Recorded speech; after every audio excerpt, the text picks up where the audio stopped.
Mesdemoiselles et messieurs, bonjour. J'ai le plaisir de vous présenter aujourd'hui la cogénération en Algérie, ou bien توليد المشترك للطاقة في الجزائر. Et ça dans le cadre de webinaires organisés par l'AND. Et au nom de CRFE, on tient à remercier l'AND pour cette invitation. Le commissariat aux énergies renouvelables et à l'efficacité énergétique est créé auprès du Premier ministre par le décret exécutif numéro 19-280. Ou bien on a dans les environs une année de notre création. Le but de ce commissariat est de pousser l'efficacité énergétique et les énergies renouvelables en Algérie. Concernant la cogénération, donc la cogénération, c'est la production combinée au sein d'une même installation industrielle d'au moins deux énergies, telles que l'électricité et le gaz. Donc on a là l'alimentation en gaz ou bien en biogaz. On a la création de l'énergie électrique, ainsi la récupération de la chaleur générée par ce moteur. Si on a besoin d'une température plus haute, donc on peut ajouter une chaudière d'appoint. La température de dégagement des moteurs à gaz est d'environ 90 jusqu'à 120 degrés. Pourquoi la cogénération? Donc je vais donner deux exemples. Le premier exemple avec une centrale électrique classique. On a une alimentation en carburant en 100% et on va voir à la sortie un rendement ou bien une production d'électricité de 33,5 comme étant pour le consommateur final. Donc la différence, c'est 66,7%, c'est des pertes totales. D'où on a 67% comme étant des pertes thermiques et 1,5% comme des pertes de transmission ou bien des pertes en ligne. Pour éviter ou bien pour minimiser ces pertes, on installe un système de cogénération où on a 100% carburant, une production d'électricité de 45% et une production de chaleur de 45%. Ou bien on a une consommation finale de 90% avec des pertes d'environ 10%. Donc on peut installer un système de cogénération juste à côté des consommateurs et pour cela on peut éviter les pertes de transmission et les pertes d'énergie dégagées de l'atmosphère, on peut les récupérer pour la production d'électricité. Les avantages de la cogénération, donc pour l'État, c'est la préservation des ressources en gaz naturel. On a 40% d'économie d'énergie primaire. Protection de l'environnement d'environ 50% d'émissions de gaz à effet de serre ou bien de CO2 à éviter. Et on a aussi favorisé la production décentralisée d'électricité. Pour l'industriel, on a sécurisé l'approvisionnement électrique de l'usine en éliminant les coupures et les micro-coupures, optimiser la consommation énergétique, et enfin, le but c'est d'investir dans un projet rentable. Concernant la cogénération et le cadre légal adéquat en Algérie, donc on commence avec la loi 0201 de l'année 2002. On a l'ouverture du marché pour la production d'électricité.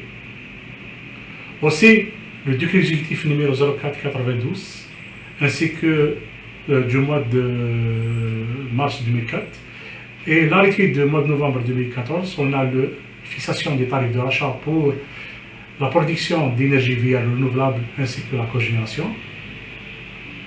On a aussi le décret exécutif de l'année 2015 pour la création du compte d'affectation spéciale numéro 302-131, intitulé le Fonds national pour la maîtrise de l'énergie et pour la cogénération ainsi que les énergies renouvelables. Donc c'est un fonds qui alimente les projets innovants qui ont un impact sur l'efficacité énergétique ainsi que les projets de cogénération et les projets d'énergie renouvelable. Et on a le dernier décret exécutif de l'année 2020, donc on a presque 2 mois de la diffusion de ce décret, où on a les projets qui sont inscrits dans le cadre de la promotion des énergies renouvelables, ainsi que la cogénération raccordée au réseau électrique. Donc on a parlé d'autoproduction et de la revente sur le réseau solaire gaz. Donc je vais schématiser. Le premier, c'est le schéma d'autoproduction. Donc on a les deux arrivées de solaire gaz. On a la production de moteur à gaz qui débute directement en 400 volts ou bien en 11 kV. Donc on a un débit directement vers les consommateurs d'énergie. Lorsqu'on a un problème au niveau du moteur à gaz, bien sûr via le synchronisateur installé entre le moteur à gaz et son à gaz. Donc on a, à l'arrêt de ce moteur à gaz, on a son à gaz qui va prendre en charge l'alimentation de ces différents départs. Et en cas d'arrêt de son à gaz, on a le moteur à gaz qui va alimenter les différents consommateurs. Et avec un apport d'injection vers le réseau est égal à 0. Donc on va avoir une consommation 100% via le moteur à gaz. Pour le schéma de revente vers le réseau à gaz, donc on a là le schéma, les deux arrivées de son à gaz, le moteur à gaz qui synchronise avec le réseau, et on va voir là les consommateurs qui vont amener de l'énergie de son à gaz ou bien de moteur à gaz. L'excédent de cette énergie, elle est réinjectée vers le réseau son à gaz. Et automatiquement, on va avoir un comptage réversible qui va calculer la consommation en import. Concernant la ventilation des sources d'énergie en Algérie, selon le bilan du ministère de l'Énergie de l'année 2019, bien de l'année passée, donc vous voyez la production via les turbines à gaz, elle représente d'environ 40%. Pour le solaire, il représente même pas 1%. Et on a pour les productions autonomes, elle représente 6,25%. Les différents domaines d'application de la cogénération, donc on va cibler sur la cogénération via les centres, ou bien les gaz qui sont générés de centres. Je vais citer quelques projets qui sont déjà réalisés en Algérie. Donc on a un parc de 70 MW installé en Algérie. Parmi, on a la décharge de Oued-Semmar avec une installation de 637 kW.